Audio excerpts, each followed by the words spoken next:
it not only jeopardized the family's future, but also went against the divine order established for the Israelite people. The severe consequences for not complying with this law, as seen in Onan's case where God took his life, highlight the gravity of neglecting such responsibilities. The consequences of Onan's actions. Judah, the father of Onan and Shelah, expected Onan to perform his duty. When Onan practiced coitus interruptus, he was essentially pretending to fulfill the law while ensuring no offspring would result. This action was seen as deceptive and self-serving.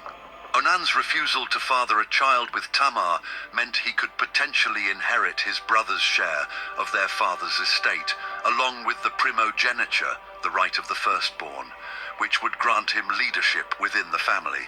The text explicitly states the reason for Onan's actions, but Onan knew that the offspring would not be his, so whenever he went in to his brother's wife, he wasted his semen on the ground, so as not to give offspring to his brother, Genesis 38:9. His sin was one of deception and selfishness, prioritizing his gain over family duty and the preservation of his brother's lineage. The severity of Onan's sin was not merely in the act itself, but in the motives behind it.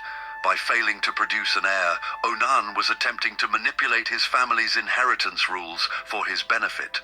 This act of greed and dishonesty was grave enough that the Lord punished him with death. And what he did was wicked in the sight of the Lord, and he put him to death also. Genesis 38:10. Conclusion. The story of Onan is a complex narrative that deals with themes of duty, inheritance, and familial responsibility. It highlights the cultural and legal importance of Leverate marriage in ancient Israel and serves as a cautionary tale about the consequences of neglecting one's obligations for personal gain.